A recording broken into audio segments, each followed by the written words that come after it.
পর্যায়ক্রমে পেঁপে চাষে সফলতা অর্জন করেছেন আমতলী গ্রামের নুরুল ইসলাম উজ্জ্বল। গত বছর ২০% জমি থেকে সে ১,৪৫,০০০ টাকার পেঁপে বিক্রি করেছিলেন।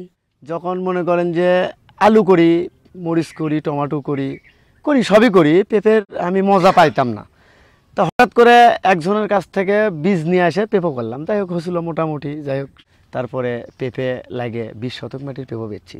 ২০ শতক মাটির পেঁপে বেচছি আমি ১,৪৫,০০০ টাকা গত বছর বেচে সেই পেঁপের বীজ নিয়ে এবছর আমি তিন বিঘা মাটির পেঁপে লাগাছি। আমার এক চাচা এই পেঁপে চাষ করে, গতবারে অনেক লাভবান হয়। সেই থেকে আমার মনে হয় আমিও পেঁপে চাষ করব। সে চাচার দেখা দেখি আমিও ২০ শতক মাটি পেঁপে চাষ করি। আমাদের এলাকায় এই পেঁপে চাষ অনেক করছে, এই নুরুল ইসলামের দেখা দেখি সবাই মোটামুটি ভালোই করছে। উপজেলা কৃষি কর্মকর্তার তথ্য অনুযায়ী এই এলাকায় প্রায় ১৫ হেক্টর জমিতে বাণিজ্যিকভাবে পেঁপের চাষ শুরু হয়েছে। সে গত বছর এই জমিতে পেঁপে চাষ করেছিল এবং প্রায় ১.৫ লক্ষ টাকা ইনকাম করেছিল।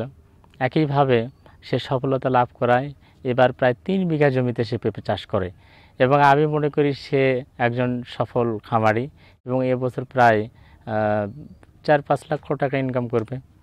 এবং এইটা দেখে আমি নিজেও আসলে আরও কাজে উৎসাহিত হই এবং আশেপাশের ফার্মারদের উৎসাহিত করি এবং এইভাবে প্রায় এই এলাকায় ১৫ হেক্টর, প্রায় ১৪ থেকে ১৫ হেক্টর জমিতে আমার এই ডমর ব্লকে আছে ফার্মাররা এইভাবে পেঁপে চাষ করে থাকে এবং তারা লাভবান।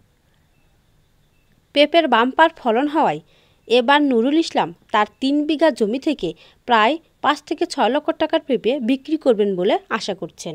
আমি আশা করি ইনশাল্লাহ এবার মনে করেন যে পাইকারেরা যারা কিনেলে বেচবে তারা মনে করেন যে ২.৫ লক্ষ থেকে ৩ লক্ষ টাকা দাম করতেছে। এবার আমি ৩ বিঘা মাটি ম্যাক্সিমাম ৫ লক্ষ টাকা বেচবো, আল্লাহ যদি খালি রহমত করে।